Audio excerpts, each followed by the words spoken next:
حضرت شیخ سعدی رحمۃ اللہ علیہ بیان کرتے ہیں کہ سلطان محمود غزنوی کے بیشتر درباری اس پر حیران ہوتے تھے کہ وہ اپنے غلام احمد ایاز پر فریفتہ ہے، اور ان درباریوں کو احمد ایاز میں کوئی خوبی نظر نہ آتی تھی جو اسے دوسروں سے ممتاز کرتی اور سلطان محمود غزنوی کو اس کے جانب متوجہ کرتی۔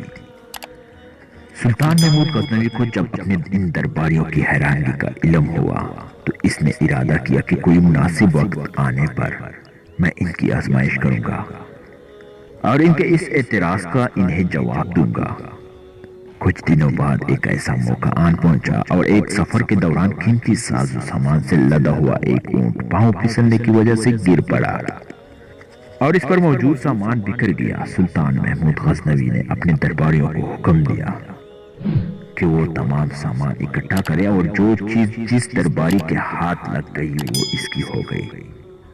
سلطان محمود غزنوی کا حکم سنتے ہی تمام درباری سامان لوٹنے میں مشغول ہو گئے اور احمد ایاز اس وقت سلطان محمود غزنوی کے ساتھ ہی کھڑا رہا۔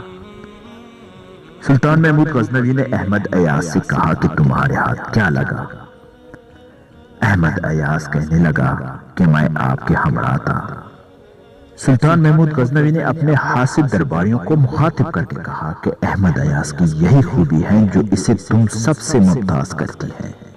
حضرت شیخ سعدی رحمۃ اللہ علیہ اس حقائق کو بیان کرتے ہوئے فرماتے ہیں کہ انسان کو اللہ عز و جل سے اپنا رشتہ اسی طرح جوڑ لینا چاہیے کہ وہ اپنی دنیاوی شے کی جانب متوجہ نہ ہو اور نہ ہی کوئی دنیاوی شے اس کے دل میں اپنا خیال پیدا کر سکے۔ حضرت شیخ سعدی رحمۃ اللہ علیہ اس حقائق میں احمد ایاز کی خوبی بیان کرتے ہیں کہ وہ ایک سچا اور کڑا انسان تھا۔ ایک سچا اور کڑا انسان اسی وقت بنا جا سکتا ہے جب بندہ دنیاوی اشیاء سے قطع تعلق اختیار کر کے خالص اللہ عز و جل کا ہو جائے اور اپنی نفسانی خواہشات کی پیروی کرنا چھوڑ دے۔